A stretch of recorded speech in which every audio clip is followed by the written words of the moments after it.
اور رہا یہ مسئلہ, اس پہ بھی لبرل لوگ ٹی وی پہ آج کل یہ بہت اٹھا رہے ہیں کہ پسند کی شادی, مرد کو جہاں کوئی اچھی لگتی ہے شادی کر لیتا ہے, یہ کیا اس کے حق پہ کچھ بریک لگنی چاہیے, یہ کیا یار ادھر کوئی پسند آئی ادھر شادی ادھر کوئی تو بھائی جب شادی ہوگی تو پسند خود بخود, جب شادی کی ضرورت کو مان لیا گیا کہ بھائی نکاح عورت یعنی مرد کو زیادہ شادیاں ایک ضرورت ہے معاشرے کی, تو جہاں شادی کا لفظ آئے گا پسند کا لفظ خود بخود اس میں ایڈ کرنا پڑے گا, کیونکہ ناپسندیدگی کی شادی یعنی یہ لوگ کہتے ہیں کہ وہ پسند جہاں مرد کو پسند آ جائے شادی کر لے, تو اس کا مطلب جہاں پسند نہیں آئے وہاں کرے. کیسی پاگلوں والی باتیں ہیں بھائی, جہاں پسند نہیں آئے گی وہاں کر کے نبھائے گا وہ, پھر یہ وہ جہاں پسند آئے وہ اپنی مرضی سے کرتا, بھائی کرتا نہیں چلا جائے, 4 کے بعد بریک, اور 4 بھی کوئی آسان نہیں ہے. کیونکہ میں کچھ دن پہلے ایک انٹرویو سن رہا تھا, ایک بڑے مشہور لبرل آدمی ہیں, لبرل پنے کی انتہا کو پہنچے ہوئے, ان کا کام ہی علماء کے خلاف بولنا ہے, تو وہ کہنے لگے یہ کیسا قانون ہے کہ مرد کو کوئی بریک ہی نہیں ہے, کرتا چلا جائے کرتا پوچھنے والا ہی نہیں ہے, کرتا چلا جائے کرتا, ایسے نا یہ اسٹائل ہوتا ہے ان کا.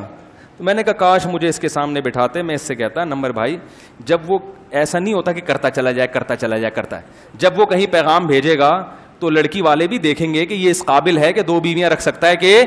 اپنی آپ کی مرضی سے ہوتی تو یہ سب 8 کر کے بیٹھے ہوئے ہوتے.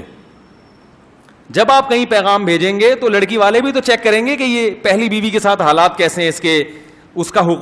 حقوق ادا کر رہا ہے کہ نہیں کر رہا, اور مالی لحاظ سے افورڈ کر سکتا ہے کہ نہیں کر سکتا, اس کا دل چاہ رہا ہے ہمیں بھی یہ سمجھ میں آ رہا ہے کہ نہیں آ رہا, وہ بھی تو دیکھیں گے. اور وہ زیادہ پہلی میں اتنا نہیں دیکھا جاتا, دوسری میں تو اور زیادہ دیکھا جاتا ہے. بھائی تجھے دوسری پہ کیسے دے دیں ہم, کنوارے کو کیا کچھ پاپڑ بیلنے کے بعد جو ہے نا وہ لڑکی والے اپنی بیٹی دیتے ہیں, دوسری پہ تو اور ٹینشن ہے, وہ نہیں دیتے اتنے آرام سے. وہ کہتے ہیں بھائی تم دوسری کر رہے ہو, تم کیسے رکھو گے, تمہیں زیادہ دلائل دینے پڑیں گے. تو ایسا ہو ہی نہیں سکتا کہ کرتا چلا جائے کرتا چلا جائے کرتا چلا جائے. اور دوسری بات یہ کہ جب دے دی انہوں نے پورا چھان پھٹک کے چیک کر کے, ہاں بھائی انسان کا بچہ ہے ذمہ دار ہے, دینے کے بعد پھر آپ کی ٹینشن کیا ہو گئی, ڈبل ہو گئی. پھر میں نے کئی لوگ دیکھیں 4 کا جذبہ تھا, دوسری کے بعد کا بس مفتی صاحب بہت ہو گیا, ایسا بھی ہے. گرل فرینڈ کا مسئلہ ہے کہ رکھتے چلے جاؤ رکھتے چلے جاؤ رکھتے چلے جاؤ, اس پہ یہ کمبخت لبرل لوگ کبھی بھی بات نہیں اٹھاتے. گرل فرینڈ میں ایک بیوی ایک رکھو, گرل فرینڈ رکھتے چلے جاؤ رکھتے چلے, نمبر ڈیلیٹ کرتے چلے جاؤ, نیا نمبر لاتے چلے جاؤ لاتے چلے جاؤ لاتے چلے جاؤ, کوئی پوچھنے والا نہیں ہے. ان کو کمبختوں کو تکلیف ہوتی ہے اس کام پہ جو پیغمبروں کی سنت ہے, جو حلال راستہ ہے, جس سے حلال اولاد ملتی ہے, جس سے انسان کو سسرال جیسا خاندان ملتا ہے, رشتہ داری مضبوط ہوتی ہے, ایک کمیونٹی بنتی ہے, دکھ در میں ایک دوسرے کے ساتھ شریک ہوتے ہیں, زنا کے راستے بند ہوتے ہیں, وراثت تقسیم ہو کے پھیلتی ہے. جب مالداروں کے اولاد اور ان کی بیویاں زیادہ ہوں گی تو دولت کی تقسیم میں ان کے خاندان میں تقسیم,